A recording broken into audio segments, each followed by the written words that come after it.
Hola amigas y amigos, estoy muy contento porque el día de hoy vamos a iniciar con una nueva propuesta. Y lo que queremos es tratar precisamente varios de los temas que acontecen en la ciudad de Mérida, de las problemáticas que estamos viviendo todos los días y cómo podemos llegar a solucionarlos. El día de hoy arrancamos con el doctor Salvador Castel González, que es una persona que conocemos de hace rato, es un experto en tema de agua. Me permito leer que el doctor Salvador Castel González es biólogo, divulgador científico y especialista en temas de sustentabilidad y gestión ambiental. Ha desarrollado una amplia labor como asesor y consultor en proyectos vinculados con el desarrollo sostenible, la educación ambiental y la transferencia de conocimiento. Es director de la iniciativa Va por la Tierra y del Instituto para la Sustentabilidad, espacios desde los que se impulsa la participación ciudadana, la formación ambiental y la incidencia en políticas públicas relacionadas con el agua, biodiversidad y ordenamiento territorial en Yucatán. Su trabajo se ha distinguido por acercar el conocimiento científico a la sociedad y promover soluciones integrales frente a los desafíos socioambientales contemporáneos. Hola, doctor Salvador, muy buenas tardes, ¿cómo estás? Qué gusto. Muy buenas tardes, muchísimas gracias. Es un gusto estar aquí con todos ustedes, platicar un poquito de las propuestas que tenemos, ¿no? Para mejorarle lo que nos acontece en nuestra ciudad y en nuestro estado en general. Sí, porque además, sobre todo hoy, cada vez está abierta más la discusión sobre las problemáticas que se tienen en la ciudad. Y pues bueno, yo creo que uno de los temas más recurrentes, sobre todo en últimas fechas, aunque la temporada fuerte está por arrancar, es el tema de las lluvias, ¿no? Entonces, cuando llueve aquí en Mérida, ahora sí que nuestro clima es muy radical. O hace mucho calor, si llueve hace demasiada lluvia, si hay frío hay demasiado frío, pero cuando llueve siempre vemos las calles inundadas, en el centro, en las colonias. ¿Por qué sucede esto? ¿Por qué siempre este problema de ver calles a veces con alturas hasta 20, 30 centímetros? En el centro vemos como las banquetas se cubren por completo. ¿Por qué sucede esto? O sea, ¿siempre fue así? ¿Siempre ha sucedido esto acá en Mérida? Bueno, y históricamente sí hay registros que incluso hace varios cientos de años sí había inundaciones en la ciudad de Mérida, ¿no? Por eso es que muchos de los edificios antiguos incluso pueden tener medio metro, un metro arriba, los coloniales, porque ya estaban acostumbrados a las inundaciones. Pero una cosa es que pase de vez en cuando y otra cosa es que pase tan regularmente como nos ha estado pasando. Y esto tiene que ver principalmente con dos cosas. Uno, el cambio climático, el calentamiento global, ocasiona que los fenómenos en general, sequías, lluvias, sean más fuertes y más seguidos, más intensos. Pero entendámoslo muy fácil, es si nosotros calentamos agua en la estufa y le subimos a la flama, pues se va a evaporar más agua. Entonces, con el calentamiento del planeta, hay más agua que está yendo a la atmósfera. En algún momento, esa agua va a bajar de la atmósfera hacia nosotros. Por eso es que ahora las lluvias traen mucha mayor cantidad de agua, porque al haber más energía en el sistema, pues en algún momento nos van a regresar esa agua, ¿no? Pero también tenemos que agregar otra cosa. Hay un modelo que se ha difundido mucho de que para que una ciudad sea moderna tiene que estar llena de metal, tiene que estar llena de cemento. Y esto lo que hace es tapar la capacidad natural pues de la tierra de absorber el agua, ¿no? Entonces lo que hacemos es juntarla todo como si fuera una alberca y después pues la queremos filtrar por una pequeña manguera, ¿no? Ok, entonces, eh, ahora sí, ya hablando específicamente en cuanto a la ciudad de Mérida, ¿por qué, por ejemplo, vemos que hay unas zonas específicamente que se inundan más que otras? ¿Es cierto que el agua que cae en el sur termina afectando al norte de la ciudad? Bueno, aquí son dos cosas que tenemos que ver aquí. Primera, aunque nosotros vemos que Mérida y la península es así plana, que no tenemos grandes cerros, pues la realidad es que sí hay zonas que están un poco más bajas, un poco más altas por metros. Pero al final de cuentas, cuando nosotros tenemos una zona alta y una zona más baja, pues el agua se va a dirigir a la zona que esté más baja, ¿no? Esto es una herramienta que cuando se hace un diseño inteligente se utiliza, ¿no? Un mal ejemplo, buen ejemplo sería el parque hundido, porque funciona precisamente para captar estas aguas, pero en otros lugares el mismo atlas de riesgo las pone en un riesgo alto de inundación. Y fueron lugares donde bueno, hemos estado construyendo. ¿Y qué pasa? Que cuando el agua se va, pues se va a las zonas que puede ser un metro, medio metro abajo, pero pues el agua se va a ir a la zona que está más abajo. ¿Sí? Ahora, que si el agua se va de sur a norte, sí, pero este es el proceso natural porque tenemos que entender algo. Aquí en Yucatán en general, pues no nos llueve todo el año y no tenemos condiciones para que se genere así como rocío. Entonces nosotros no estamos capturando agua. El agua se captura ya en la selva alta, en la montaña, en Campeche, en Belice, en Chiapas, en Guatemala, y ahí se captura el agua y se infiltra al acuífero y ahora sí va del sur camino hacia el norte. Entonces sí, todo el agua viene del sur y hacia el norte y si tenemos un efecto que por ejemplo está lloviendo al sur, no exactamente en Mérida, pues el acuífero va a venir ya recargado y si nos llega a llover a nosotros, pues perdemos esta capacidad de que el acuífero absorba el agua y se la lleve. Por eso es que en ocasiones, sobre todo cuando llueve del sur hacia el norte, pues puede ser más lento, ¿no? El proceso. Podemos recordar el Cristóbal, que fue un evento que Sí. pasó, ¿no? Que entró desde el sur la lluvia y tardamos un poco más en que el agua bajara, ¿no? Ok, entonces, pues esto de que, por ejemplo, hayan colonias que se estén inundando más que otras, pues evidentemente responde a esto, ¿no? A estas tal vez imperfecciones en la tierra que nosotros no detectamos, que es lo que hace que cuando hayan colonias que estén situadas un poco más abajo que otras, pues terminen siendo las que resientan más el daño, ¿no? Bueno, no las podremos a lo mejor detectar a simple vista, pero en los estudios de topografía, en los estudios de suelos, en el mismo clase de riesgo, ahí viene marcado a qué altura sobre el nivel del mar y cómo se encuentra la distribución, ¿no? Incluso hay zonas que si, al revisar el atlas puede indicarnos hacia dónde se movería el agua, ¿no? Hoy, ya en un momento más digital, pues se pueden aplicar aquí estudios como, por ejemplo, lo que se llaman gemelos digitales, que es básicamente clonar la ciudad de Mérida o todo Yucatán en un servidor y podemos empezar a hacer escenarios para ver incluso cuáles son las zonas de más riesgo o cuáles serían las mejores estrategias para responder de manera efectiva, para que minimicemos el impacto, ¿no? Bueno, Yucatán es conocido por sus cenotes y por sus corrientes subterráneas de agua. ¿Esto tiene algún tipo de relación con las inundaciones que acá padecemos en la ciudad de Mérida? Bueno, no directamente por esto es que nos inundamos. Al final de cuentas, no tenemos ríos superficiales, eso es una realidad, pero sí tenemos estos ríos subterráneos que están llevando, como quedamos, el agua del sur hacia el norte. Lo que hacen los cenotes es que son la forma directa de nosotros poder acceder al acuífero, si no, pues tendríamos que hacer un pozo, ¿no? Un Sí. agujero para poder acceder al agua. Pero lo que sí es importante también ver es que estas zonas son zonas de fácil contaminación, porque pues, en los cenotes cuando les vertimos algo, pues no lleva el proceso de filtrado y depuración que la tierra caliza, ¿no? Que el CARS nos pudiera estar ayudando para que el agua no llegue contaminada al acuífero. Bueno, Mérida sigue creciendo, cada vez hay más fraccionamientos, hay más desarrollos, más construcciones. Ese crecimiento está haciendo más grave el problema de las inundaciones y el calor. Sí, aunque son dos problemas que parecen separados, la realidad es que van juntos, ¿no? Porque entre más cemento, más metal que tengamos en las ciudades, pues mayor cantidad de energía absorbemos. Entonces esto hace que empecemos a emitir calor. Cosa rara, porque también los comportamientos pueden ser muy distintos. En esta ocasión tuvimos una ola de calor y fue la principal causa de que se evaporara mucha agua y tuviéramos esas lluvias horribles.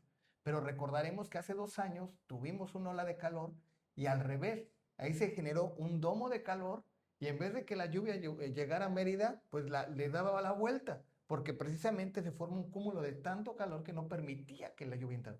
Entonces lo que estamos observando es un disturbio general del ecosistema, del clima, pues por todo este proceso, desde el calentamiento global, que es parte de un problema global, pero también hace falta hacer una planeación más inteligente, ¿no? Hemos tenido que es un caso, pues ya no es aislado, pero también podemos observar que ya no hay un espacio en Mérida que podamos reforestar. Hoy en la zona urbana cerca del 90% son predios privados y hay que aumentar muchísimo también las estrategias para conservar.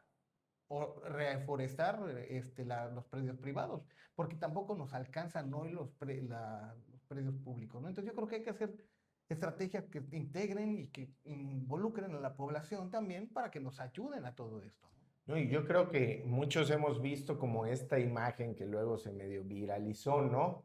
De que está la ciudad de Mérida, cómo era en los noventas, cómo era en los años 2000, y cómo hoy por hoy se ve prácticamente desde una toma satelital y es una plancha de concreto, ¿no?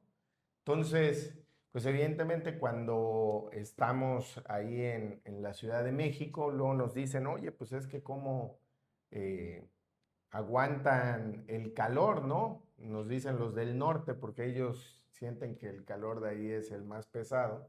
Yo he estado por diversas encomiendas en varias partes del país y yo creo que el calor más pesado es el del sureste, el de acá, sobre todo el de Yucatán, en Tabasco igual hace un calorazo.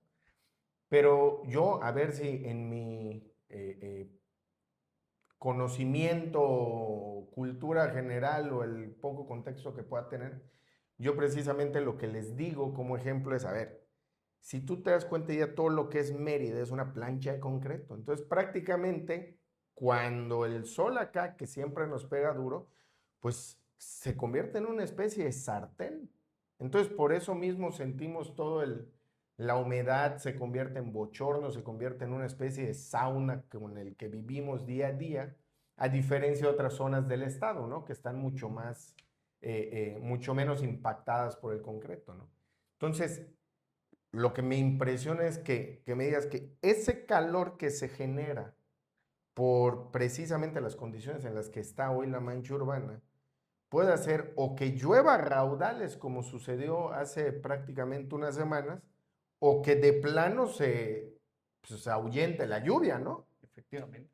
Y eso es un fenómeno que está muy difícil, ¿no? De repente imaginarnos que la misma situación pueda generar dos panoramas distintos, pero pues hay que recordar que incluso cuando nosotros vemos si va a llover o no va a llover, pues es un pronóstico. Sí, O sea, son una serie de situaciones porcentajes. que si se dan, puede que llueva o que no llueva, pero aquí estamos viviendo situaciones en las cuales estamos fuera de los promedios.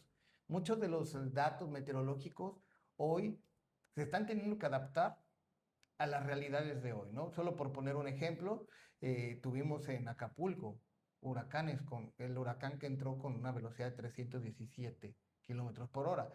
Eso nos indica que incluso hay que cambiar ya las reglas de protección civil porque nos piden a nivel de protección que tengamos seguridad que a 270 kilómetros no van a salir volando las cosas, pero si ya están entrando huracanes de 300, Sí, ya, ya. tenemos que adaptarnos a esta nueva realidad climática, ¿no? No, pues ahora sí que el tema, porque luego se da mucho la discusión, ¿no? Sobre el cambio climático y hay hasta quienes creen que es un mito, pues para que vean que no lo es, que esto sí genera impactos, pues que se pueden, si no se atienden a tiempo, si no se previenen. Yo lo digo así, es como una enfermedad. Muchas veces queremos buscarle una solución a la enfermedad ya cuando está desarrollada y no en la etapa más oportuna para tratarlo, que es en la prevención, ¿no? Antes de que se presente.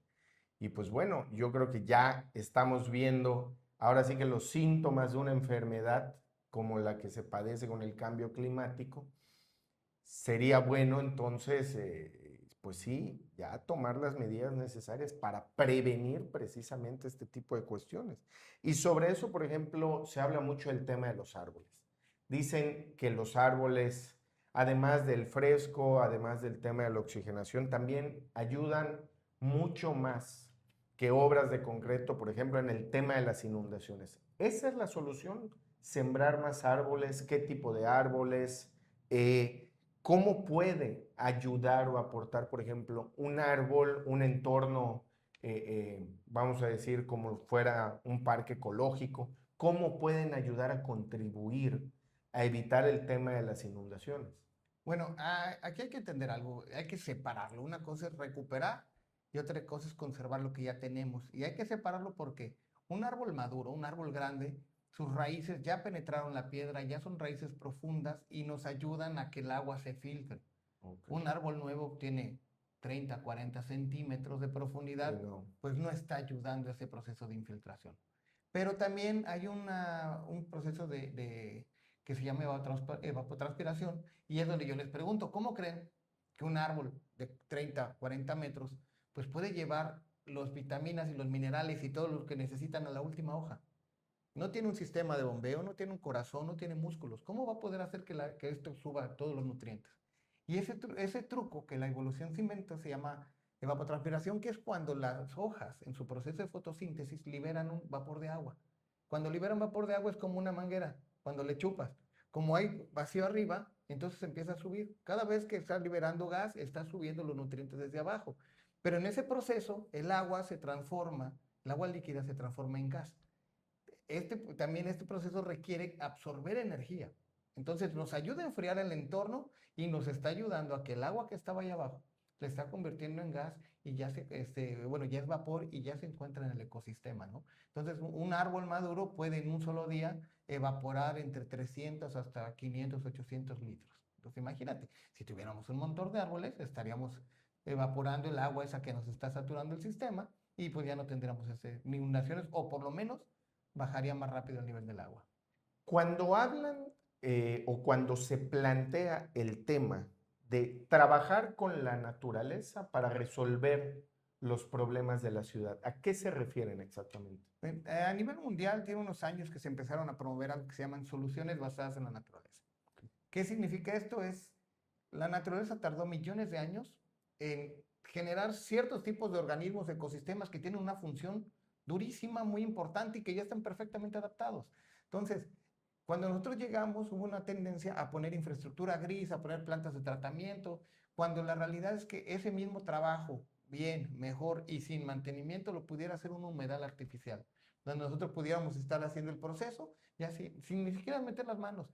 Este mismo proceso lo podemos usar, por ejemplo, hay algo que se llama canales de radiación o corredores de regulación, que es donde vemos de dónde vienen los vientos, y ahí es donde hacemos los parques y los corredores de árboles, porque vamos a ir, el aire va a entrar y va a ir pasando por los arbolitos y se va a ir enfriando. De nada sirve que venga el aire así y le pase por un costado porque no va a haber ningún efecto significativo, ¿no? Y hay otras soluciones tan sencillas. Aquí se usó mucho tiempo las veletas para sacar agua.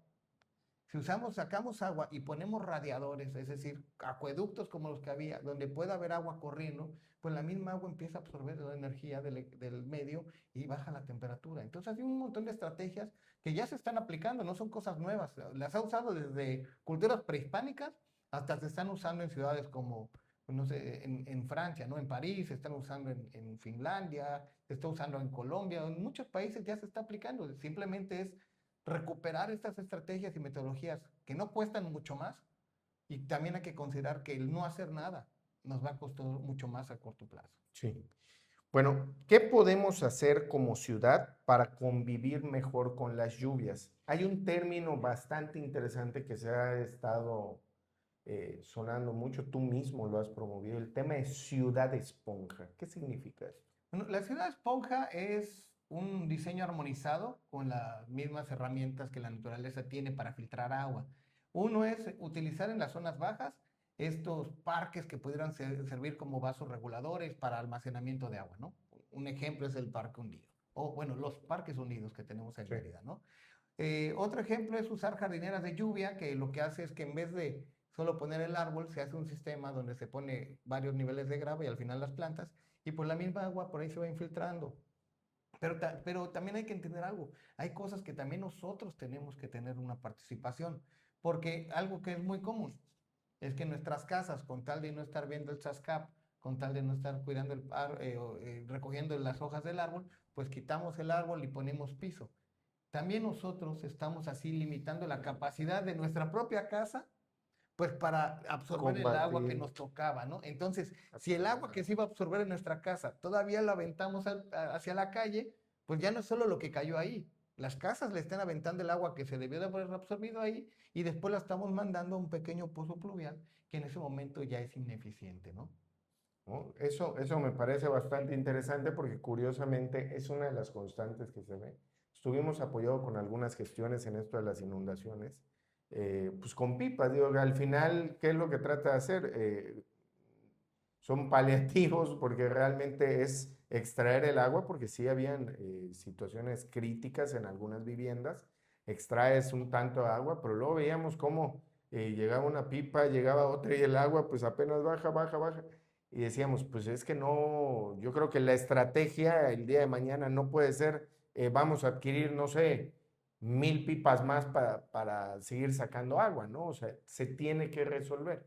Ahora, hacen falta para resolver precisamente este problema. Hace falta cambios en las leyes, en los reglamentos, por ejemplo, en el caso del ayuntamiento que tiene el tema del desarrollo urbano, que tiene el tema de los permisos de construcción. ¿Hace falta modificar algo ahí? Digo, Sí, tanto en el plano legislativo como en el plano administrativo, que sería en el caso de los reglamentos del sí, municipio. sí, claro. Bueno, ahorita, por fin, el último año tuvimos varias buenas noticias, ¿no? Se publicó la actualización de la Ley de Aguas Nacionales y la nueva Ley General de Aguas. Sí. Se publicó la Ley de Economía Circular, que refuerza el término de responsabilidad ampliada del productor. Esas a nosotros nos ha Entonces, tocado votarlas. ¿no? Y son unos recursos reglamentarios impresionantes. Pero pues aquí en Yucatán todavía no tenemos la ley de aguas. No solo de esta, ni de la anterior tenemos una ley de aguas. Entonces, para hacer una gestión sustentable del agua y de todo el sistema hídrico, de todo el ciclo hídrico, pues tenemos que tener la manera como trabajarlo. También en Yucatán un problema, igual que en muchas zonas de México, es que el agua es subterránea. Por lo tanto, le pertenece a la federación, pero la Constitución dice que debe ser en la distribución a los municipios. Y aquí en Yucatán tenemos que lo maneja el Estado. Entonces, de repente, estas incongruencias legislativas reglamentarias hace que sea difícil el manejo y la gestión. O sea, hay que regular, hay que cambiar muchas cosas, pero yo creo que tenemos que empezar de inicio, promoviendo que ya se publique la ley de aguas estatal, que es una deuda que hay de varios años, y después vámonos a los reglamentos. Y sí, no es solo bueno, no podemos hablar mucho de drenaje porque pues, en realidad no hay drenaje en Yucatán, en todo Yucatán, pero sí podemos hablar de estas estrategias de participación ciudadana. Por ejemplo, en el Estado de México, lo que se está haciendo es que la autoridad pone el material y los vecinos son los que hacen sus La jardineras de obra. lluvia. Entonces, juntos se están poniendo en una zona que se inundaba mucho y hoy la tasa de inundación ha bajado muchísimo, ¿no? Entonces, pues vamos a trabajar juntos, yo creo, con estrategias que ya han sido validadas, que ya están probadas y tan siquiera que, por ejemplo, que los reglamentos de construcción o los nuevos desarrollos tuvieran por obligación respetar los árboles que ya están grandes, pues estaríamos manteniendo estos servicios ambientales de filtrar el agua, de mantener una temperatura más cómoda y pues dejar de planear en cuadrícula, ¿no? Que empecemos a planear un poquito más armonizado con la naturaleza. Y son pequeñas estrategias que solo es aprender a hacer las cosas un poco distinto y tendrían un impacto positivo interesante. Es posible que, desde mi punto de vista, la solución, entiendo, es mucho más amplia, no es tan simple, es una cuestión integral. Necesitamos habilitar más áreas verdes. ¿En qué espacio no tenemos espacio? Habría que reconsiderar en obra pública ya impactada, en espacios vacíos, espacios abandonados. eh, ¿Qué podemos hacer o qué se puede hacer como política pública? Bueno, aquí hay que separarlo, yo creo. La política pública para impulsar en áreas comerciales, porque por ejemplo todo predio tiene la obligación de absorber su propia agua y los estacionamientos pues prácticamente no No absorben mucho. absorben. Entonces, la obligación de que hubiera árboles o no haber cortado los árboles que había, no sé cómo se pudiera manejar. Pero nosotros propusimos hace unos años algo que llamamos Yuca Coins o Yuca Pesos. Y era establecer un sistema económico de voluntariado y activismo ambiental. ¿Y esto cómo lo disfrazamos o cómo lo hacemos, cómo lo promovemos, cómo podemos hacer que funcione? Pues por estrategias comunes sencillas como, a ver, conservas árboles en tu casa, vamos a ver cuánto carbono estás fijando, más o menos, hacemos un cálculo de biodiversidad, y aquí tienes tus 40 yucapesos. Y esos yucapesos o el nombre que le queramos poner, pues lo podemos usar, por ejemplo, para Para cambiar descontar el pago del predial. o boletos del siglo Ah, XXI, pues mira. o entrada al Museo del Meteorito, O sea, un o, incentivo a quien se claro. preocupe por cuidar la naturaleza. Y podemos meter un montón de otras estrategias, ¿no? Como el que separe la basura y que nos ayude a hacer composta, el que nos ayude en las campañas de reforestación. Y yo sé que a lo mejor lo correcto no es pagar para que las personas hagamos, pero en la etapa de crisis que tenemos, yo creo que sí sería muy interesante poner un incentivo que ayude a que la gente haga más, ¿no? Interesante, doctor. Y antes de ir cerrando, porque luego dudas siempre hay muchas, siempre se habla del tipo de suelo de Yucatán, el problema del tipo de suelo, ¿no? Por un lado, se habla de que, pues evidentemente, el tipo de suelo es un tipo de suelo difícil de penetrar, que por eso no hay un sistema de drenaje en Mérida. Un sistema de drenaje con las tecnologías actuales es posible en la ciudad de Mérida. Para empezar, es necesario. ¿Qué tendría como inversión, como infraestructura para el manejo del agua? ¿Dónde tendría que estarse tratando de enfocar que ahí se vaya pues el recurso, el presupuesto, que es presupuesto de la gente? Y es posible con el tipo de suelo que tenemos. El tipo de suelo también ya de pilón es una maldición, es una ventaja. ¿Cuáles son las bondades? Más o menos ahí para que ya podamos ahora sí que ir más claros, ¿no? Bueno, una de las principales fuentes de contaminación del acuífero en Yucatán, en todo Yucatán, principalmente en la zona conurbada de Mérida, pues son las casas, ¿no? La realidad es que una fosa, incluso los biodigestores, pues no son un sistema de saneamiento. O sea, a veces, si están funcionando, pueden mejorar un poco el proceso, pero no son un sistema de saneamiento. Y aquí lo que hay que separar es entre la obra que ya está hecha y la obra nueva. La obra que ya está hecha, pues nuestra recomendación los últimos años ha sido acoplar sistemas de tratamiento para casa, que por el espacio, más que una gran planta de tratamiento, pues son más bien horizontales para que el proceso se lleve de arriba abajo y poder integrar el agua en una mejor calidad, ¿no?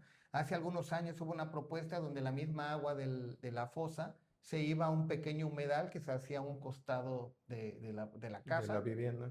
que duró esa ¿cómo se llama? Técnica reglamentaria durante creo como 6 meses se la quitaron. Pero también yo creo que esto de que el hacer un drenaje encareció el precio de las casas, pues a lo mejor era un pretexto bueno hace 15 años que una casa costaba 160,000 pesos. Hoy en una casa que cuesta 2 millones, subirle 100,000 pesos para que tenga un sistema de drenaje, yo creo que ya es algo que se puede amortizar comparado cuando 130,000 te subía a 250,000. Bueno, ahí sí podía haber sido un Sí, pues impacto. prácticamente era Sí, aumentarlo. porque era caro, pero hoy yo creo, digo, si pudimos hacer un montón de hoyos por toda la ciudad para meter el gasoducto, pues yo creo que podemos hacer un montón de hoyos para meter el drenaje, ¿no? Es muy difícil, se entiende, recuperar lo que ya está hecho, pero sí debería ser una obligación en todo Yucatán y en toda la península que toda obra nueva ya estuviera conectada a un sistema de saneamiento real, pero un sistema de saneamiento, no estas mini plantas chiquitas de 2 fases que la realidad es que no terminan de hacer el proceso, ¿no? O sea, prácticamente sí podemos decir que estamos a tiempo de que se puedan tomar las decisiones correctas, de que no estamos destinados a vivir inundados o a vivir las condiciones climatológicas tan extremas que padecemos acá. O sea, sí se pueden hacer cosas con lo que ya hay y con lo que puede ser o lo que puede llegar a ser para, pues, compensar este tipo de situaciones, ¿no? Sí, claro, y sobre todo yo creo que es muy importante porque luego cometemos el error de traer especialistas de Finlandia, de Noruega o incluso del norte, que pues no conocen la realidad del territorio, ¿no? Entonces hay muchísimos actores locales que están haciendo trabajo en todo Yucatán y hay que invitarlos, hay que consultarlos y hay que ver qué es lo que está funcionando y hay que irlo implementando, ¿no? Al final de cuentas no hay una respuesta universal, pero podemos ir viendo qué es lo que funciona para poder establecer estos estándares que nos puedan llevar a minimizar por lo menos estos riesgos, ¿no? Pues digo, tuvimos un caso que llovieron 300 milímetros de agua, eso es algo extraordinario, fue un Decían que récord. había pasado no sé cuántos años, ¿no? Sí, no, llovió en un día lo de un mes, entonces, y después tuvimos 3 días lloviendo lo de un mes, bueno, es difícil que no pueda haber una situación así, pero las comunidades que viven en zonas inundables, como en Tabasco, Veracruz, pues se han adaptado a vivir ya sabiendo que en algún momento se pueden inundar, ¿no? Pero tenemos que estar conscientes de esto y trabajar juntos, primero para minimizarlo, la posibilidad, y después para minimizar el daño o El el daño. impacto que pueda haber. Pues doctor, muchísimas gracias. Nosotros estamos de verdad muy contentos de que estés acá y sobre todo platicando de las situaciones, que es lo que padecemos hoy por hoy. No sé si quiera hacer algún último mensaje, algún saludo. No, bueno, nada más saludar a todos y agradecer la invitación y yo creo que los cambios verdaderos, estos transformaciones, pues se tienen que hacer de manera conjunta, ¿no? Gobiernos, ciudadanos, las mismas empresas, porque si no participamos todo y se vuelve un pleito, pues Sí, nos terminamos quedando en la misma cancha y no llegamos al quinto partido. efectivamente. Pues doctor, muchísimas gracias por todo. Pues estamos aquí a la orden y como siempre, pues vamos a seguir, amigas y amigos, platicando de las problemáticas que tenemos el día de hoy en Mérida. ¿Por qué no platicar las problemáticas que el día de mañana pudieran llegar y cómo evitarlas? Pues por nuestra parte sería todo y pasen una excelente tarde.